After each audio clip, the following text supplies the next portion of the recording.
Members of the Meghalaya Swimmers Association had recently announced that the Meghalaya team will soon be leaving for the 48th Junior National Aquatic Championship 2022 that will be held at the Biju Patniak Swimming Pool Sports Complex, Kalinga Stadium in Bhubaneswar, Odisha from the 16th to 20th of July 2022. The male participants of the Meghalaya team in the age group of 15 to 17 years include Ban Pinchingan Singwan, Cleric Jaden Wanyang, James Anderson Karlingdo, Meban San Sangma,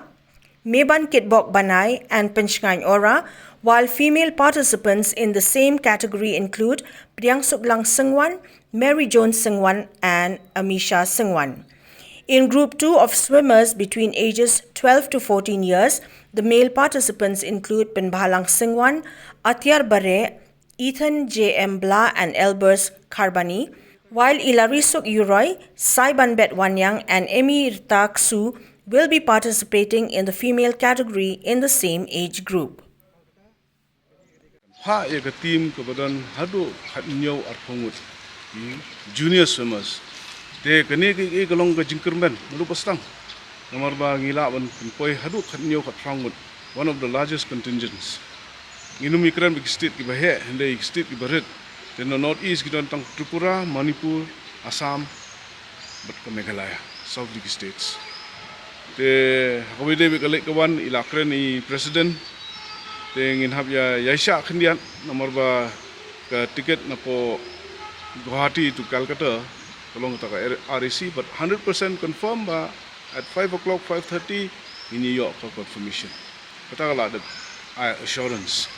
Then po Kolkata pat pihak sim ya ka bus pat manage po Bhubaneswar. Tengala ada ya keren but ki organizer stage po Bhubaneswar. Kinwan shaw yupi na po ka station ba here ka bus ba nang tupat kinyalam yupi siya po ka hostel bude kita ki hostels ki jakasa accommodation dita menta ki players but ki officials suka pentip ikmik pa tang players and officials kinyo sa hang tu atat ka bam ru kan ai nang tuhi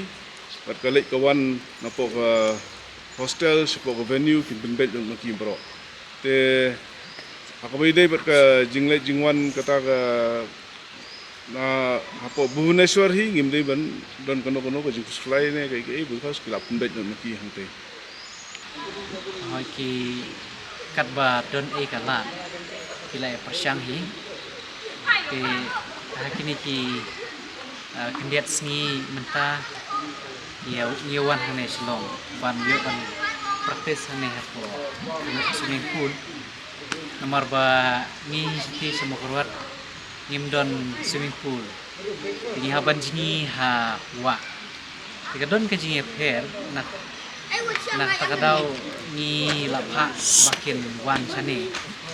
nang ba kinyo mo lihat kap jini per haki nomor hangti hawa lagi sutu nanduk ka jakaban sedang ru kamda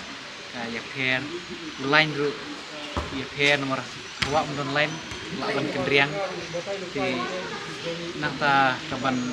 pai ru nomor don kendrok kum balok pool